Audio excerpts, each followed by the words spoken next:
Hello and welcome to this interactive case study on frailty. Often with diabetes there will be several treatment options. Today we will look at options that may help June. The case study we will discuss will centre on June's increasing frailty. June is an 84-year-old woman who has lived with type 2 diabetes for 20 years. She is white British and lives independently. June also has chronic kidney disease. June has come to see you today. At the appointment, June reports often feeling tired and confused. According to her medical records, June is prescribed metformin 500 mg twice daily, gliclazide 160 mg twice daily, and recently prescribed a DPP-4 inhibitor. Her HbA1c decreased from 72 millimoles per mole, or 8.7%, to 48 millimoles per mole, or 6.5% in the last year. June's recent blood glucose readings identify that her fasting levels are between 3 to 5 millimoles, and her pre-evening meal readings are between 11 to 13 millimoles. Her eGFR is also 38, and her BMI is 26. So what would you want to first address to keep June as safe as possible? Hypoglycemia. One hypo is too many. June's HbA1c may be low because she is experiencing hypos regularly. Her fasting glucose levels sometimes fall below 4 millimoles, which is hypoglycemia. Now let's review June's current diabetes medication one at a time. Follow the coloured dials to identify the impact of each medication on weight and hypo risk, and consider cardiovascular and renal safety and its efficacy and cost. June has been taking metformin since she was diagnosed with type 2 diabetes. As her eGFR is below 45, her doses were previously reduced. June has been taking gliclazide for the past 10 years and is currently on the maximum dose of 160 mg twice daily. It can be effective at reducing glucose levels, but also increases the risk of weight gain and hypoglycemia. A DPP-4 inhibitor was prescribed for June 1 year ago. Despite its prescription cost, it is a safe therapy for people with chronic kidney disease with a low risk of causing hypos. We have identified that June has been experiencing hypos, and it is important that we help to reduce her risk of further episodes. So which medication should we stop? Option 1, stop metformin. Option 2, stop DPP-4 inhibitor. And option 3, stop gliclazide. Let's take a look at each option. Stopping metformin would not stop June's hypos. The only benefit would be that June would need to take fewer tablets. So stopping metformin is not the best option. As mentioned previously, DPP-4 inhibitor is a safe drug choice for June. It is not known to cause hypos and is safe to use down to an eGFR of 15. So like option 1, stopping DPP-4 inhibitor may not be the best option for June. It is important to consider reducing and then stopping June's doses of gliclazide. This is because gliclazide is known to cause hypos, especially in people with chronic kidney disease. So aiming to stop gliclazide is the best option to reduce June's risk of hypos. However, as the doses of gliclazide are reduced, her blood glucose levels are likely to rise. So we need to consider prescribing another medication, or should we watch and wait? 3 months later, June has had her bloods taken and has come for a further review. As anticipated, her HbA1c has increased to 8%, or 64 millimoles per mole. June has had no further episodes or symptoms of hypos. June also feels more energetic and generally feels better. Now is a great time to discuss with June a new, more appropriate HbA1c target, for example, less than 75 millimoles per mole or 9%. We can use the following decision cycle to help us focus on some shared goals for June. Her renal function will limit our choices, and we should discuss this with June. The use of the electronic frailty index might help us start a conversation about her risk. The electronic frailty index uses routine health record data to automatically calculate levels of frailty. June's EFI identifies her as severely frail. So what are our options? After metformin and linagliptin, other options in CKD are some GLP-1s, pioglitazone, or insulin. If we now look at the EASD ADA update consensus algorithm, June could fit into two pathways. First, a compelling need to minimize hypoglycemia, circled blue, or if CKD predominates, circle red. We also have some evidence-based guidelines from primary care which recommends for elderly and frail, avoid stringent glycemic targets that increase the risk of hypoglycemia. Metformin should continue to be used in first-line therapy. DPP-4 inhibitors remain a safe and easy option. And to regularly assess prescribed medication. And finally, avoid multiple injectable medications when possible. So let's go through the pros and cons for each class of treatments available for June. GLP-1s have slightly more pros, so could be considered. They help with glycemic reduction and have good cardiovascular evidence. They can be given as a daily or weekly injectable or in tablet form and have a low risk of hypos. Pioglitazone would not be appropriate for June. Despite the therapy being effective in glucose reduction, it can cause some weight gain. It is contraindicated in heart failure, and there are concerns around bone fractures and bladder cancer. It is also important to remember that pioglitazone is contraindicated for use in postmenopausal women such as June. Insulin. As June is not presenting with high glucose levels or osmotic symptoms, and we are trying to prevent hypos, insulin is not a good choice. So which one? Supposing June's HbA1c rose above our new target level, we could suggest a GLP-1, ensuring that extensive counselling about the risks and benefit is provided before prescribing. Finally, we would recommend screening June for heart failure, as she is high risk due to her age, diabetes, and chronic kidney disease. It is also important to remember that any additional treatments have to be balanced with June's goals of care. Reducing polypharmacy is a priority. That concludes this interactive case study. Hi, and welcome to Considering Frailty in Diabetes Care. Here are our learning objectives.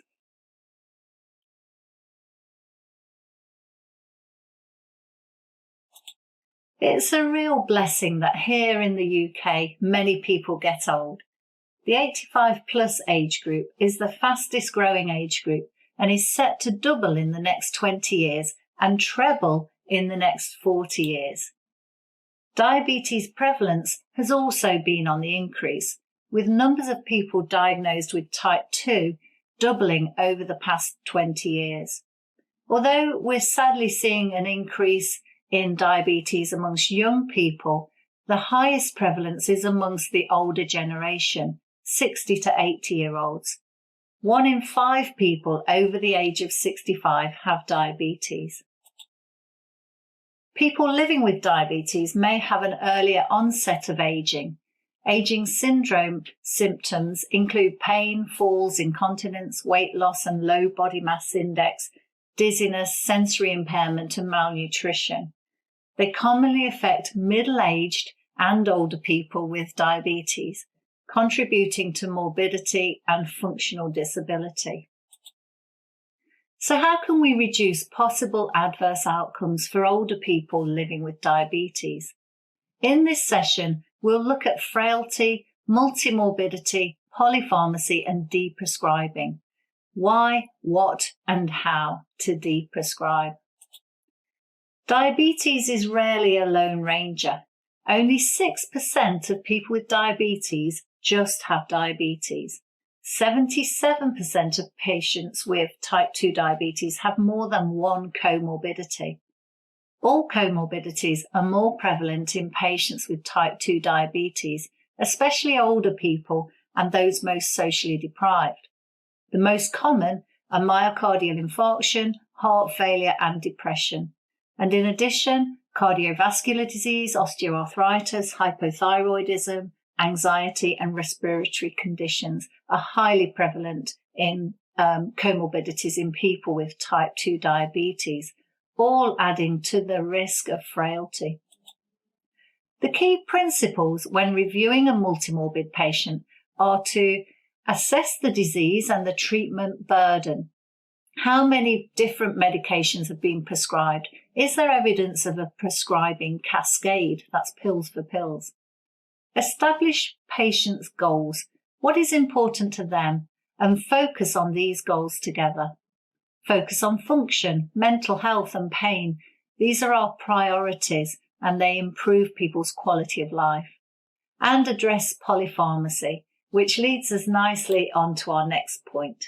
So with multimorbidity comes polypharmacy, and the definition of it is the concurrent use of multiple medications by one individual. Polypharmacy is driven by the growth of an aging population and multimorbidity. It has both positive and negative potential, but patients need maximum benefit with least harm and least waste. All of these factors will add to the severity of your patient's frailty score. Frailty is characterized by a progressive decline in physical, mental, and social functions, increased vulnerability to sudden deterioration, reduced ability to recover from health setbacks. Frailty becomes more prevalent with age, affecting around 10% of those over 65 and increasing to around 65% of those aged 90 or above. Compared to fit older people, those with frailty are at greater risk of disability, care home admission, hospitalisation and death. Those with mild frailty have almost twice the mortality risk of a fit older person. And for those severely frail, the risk is quadrupled. For older people, frailty is the most commonly reported health condition leading to death. The Electronic Frailty Index uses routine health record data to automatically calculate a score to identify whether a person is likely to be living with frailty. It promotes key interventions such as falls assessment and medication reviews, particularly for individuals at high risk of adverse events, including hospital admission and death. Early identification with targeted support can help people living with frailty stay well and live independently for as long as possible. The use of a risk stratification tool like this one is only used to identify frailty. It shouldn't be used as a diagnostic tool. For more on diagnosing frailty, have a listen to our discussion. Those with abnormal screening results should undertake further examination to detect any reversible or treatable causes, such as hypothyroidism, vitamin D deficiency, anemia, cardiovascular or respiratory illness. Frailty can involve sarcopenia, reduced body mass index, weight loss and reduced appetite. For people living with diabetes, these factors will alter medication requirements and increase the risk of hypoglycemia and falls. And as we're all united in the effort of reducing hospital admissions, this brings us on to the concept of deprescribing. Deprescribing then, or de-intensifying treatment, can include stopping, reducing or switching medications. For example, simplifying dose regimes from multiple daily doses to twice a day or once a day if they're still warranted. We know that there is a need to strike a balance between controlling the condition with medications to prevent ill health, whilst also stopping and reducing medications to prevent adverse treatment effects and hypoglycemia. Let's look at what might happen if we don't de-intensify treatments in these patients.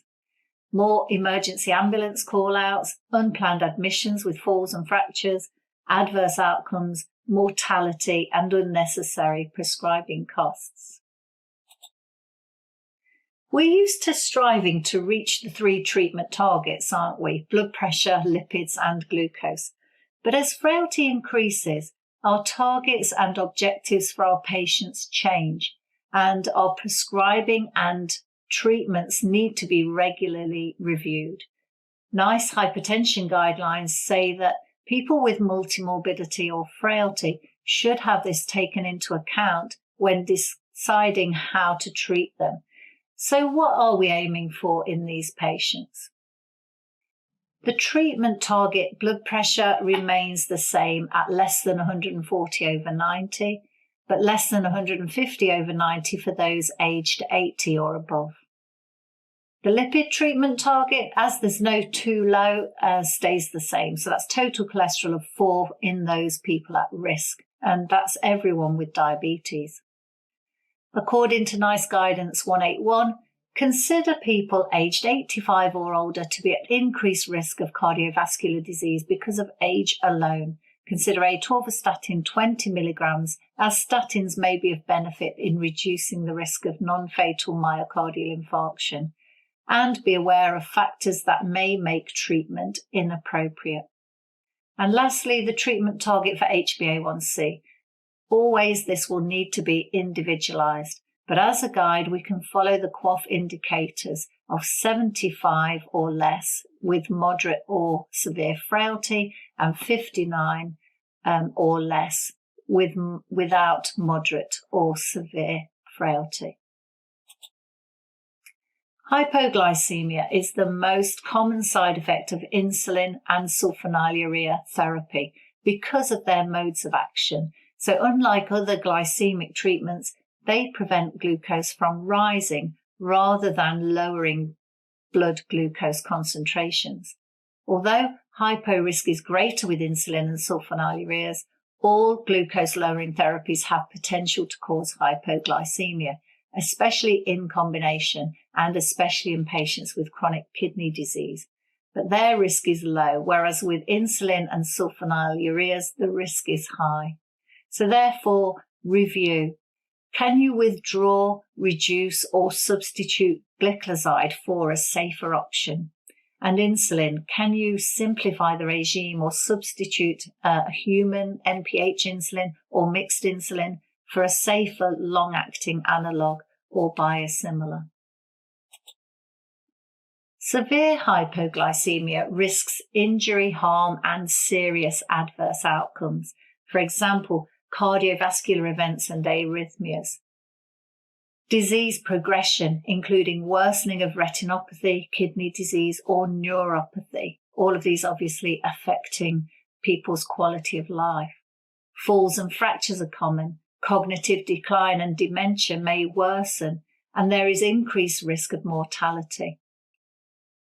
Despite this harm, intensive glycemic management in people with clinical complexity remains common, doubling the risk of severe hypos. Glucose-lowering therapies remain a common cause of emergency hospital admissions. Unless achieved without hypoglycemia, the risk associated with intensive glycemic management in older people with clinical complexity and frailty may outweigh the intended benefit, and it's not recommended. In conclusion, then, here's our top tips. Review medications at every opportunity. Are they necessary? May they cause harm? Can you withdraw, reduce, or simplify? And caution with frailty, dementia, and declining or progressing chronic kidney disease. Review and relax the targets when appropriate. And to summarise, there's an increasing prevalence of people with diabetes who live with other comorbidities. Diabetes causes an early onset of ageing with associated symptoms. Identification of frailty can support in targeting suitable metabolic outcomes and reduces the risk of adverse events. Medication reviews and appropriate deprescribing is essential to further reduce the risk. Thank you for listening. Hope you enjoyed the slide set and case study. We just wanted to round things up by thinking a bit more about assessing and identifying frailty, and then with how that affects people living with diabetes. So firstly then, could you explain how the electronic frailty index works in primary care? In primary care, we use a lot of read codes. So read codes code all sorts of things from people's sex, um, age, where they live, their social circumstances, their disabilities, their illnesses, all kinds of things, medical procedures, all go down as read codes. There's over 2,000 of them. The electronic frailty index works by deficit. So what it does, it takes off a point every time a read code that could indicate a frailty risk factor is used, it will take a point off. So, for example, if somebody has anemia or if somebody has visual loss, tremor, it will take a point off for each of those. So the more points that are deducted that are frailty risk factors, the higher their score will be on the electronic frailty index. So it will give us an idea of somebody's risk of frailty, whether that's no risk, whether it's mild, moderate, or severe. And it does that for all people over 65, and it does it automatically. So I hope that explains kind of how it works. It works on a series of deficits. And then it's because it does that, and read codes aren't always 100% reliable, it shouldn't be used as a diagnostic tool. It's an indication of frailty or risk of frailty. So do you want to explain, James, a little bit more about how we can actually diagnose frailty? What can we do to do that? Yeah, sure. So you could use Prisma 7, which simply asks 7 questions to ask the patient. A score of 3 or more of the indication questions indicates frailty. So that could be the first being, are you more than 85 years? Male? In general, do you have any health problems that require you to limit your activities? Do you need someone to help you on a regular basis with activities?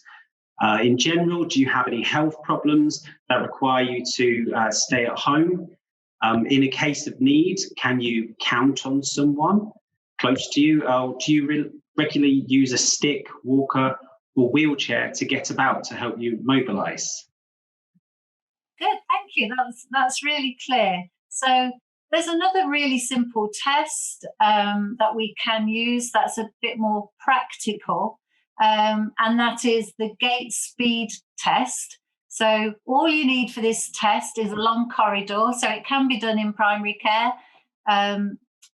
You need to mark a couple of things on the floor, 4 meters apart. So a bit of tape for 0 and a bit of tape for 4 meters on the floor. Otherwise, all you need is a clear corridor, no obstacles. It's not an obstacle race, it's just a walking speed test. So it should take around about 5 seconds, and not really any more than that, for your patients to walk the 4 meters. So all you have to do is click your watch on your phone when their foot first falls past the tape, and then again when it falls past the second tape, and then click it off. So hopefully it's not taken them more than 5 seconds to do that. Ideally, you should repeat this 3 times, giving them a chance to rest in between, and you should just tell them just walk your comfortable pace, so whatever is your normal walking pace. So if they've taken longer than 5 seconds to walk the 4 meters, then that is an indication of frailty. Do you want to explain the other one, James, to get the Tug test? Yeah, so the Tug test is the timed up and go test. And it's also a good test to assess someone's falls risk as well. So the timed up and go test consists of 5 particular motions. So the first is the person needs to stand up from their chair. Then they need to walk 3 meters, which is about 10 feet, at their normal pace. Then they need to turn towards the chair that they were sitting on, walk back to it at their normal pace, and then sit down again. And it's a process that shouldn't take any more than about 12 seconds. So if it does, it's an indication of the person being frailty, of having frailty. Yeah, okay, that's good. There's another additional method you can use if you're assessing a patient. Then just look out for the following indicators. The following 5 indicators would suggest frailty, and they are unintentional weight loss, feelings of exhaustion, weakness, a slow walking speed, and less physical activity. So if people, when you're assessing them, if you notice that they've got more than 3 or 3 of those 5 things, then that's also, you could say that they are frail based on that. Brilliant. So I think we should sum things up by recapping why it's so important for us to assess frailty, particularly in our patients living with diabetes. Fee, do you want to sum things up for us? Yeah, I'll have a go. So really, frailty brings added risk for people living with diabetes. And people living with diabetes are more susceptible to frailty. So it's a two-way thing. And this is often because people with diabetes often have comorbidities. Once people with diabetes become frail, then things are going to change and their medication requirements will change. And this is often due to a change in body mass or muscle mass, a change in their appetite, a change in their physical activity levels, all of these things combined, plus declining kidney function and worsening comorbidities, change their medication requirements. And so we need to very regularly review these patients to keep them out of danger. And if you look at our slide set, it does explain this a bit more. Also, I think our priorities and goals of care may also change, particularly as the frailty score or frailty indicators change as well and increase. So we should become more aware of trying to keep the person safe, keeping them out of hospital, preventing them from having falls, and particularly with hypos, such in the case of June in the animation. And in relation to that, we need to try and raise our targets for the glucose levels to make sure they're safe and not too tightly controlled as well. So being aware of frailty can help us to be more proactive at preventing adverse outcomes. So thank you very much. Thank you.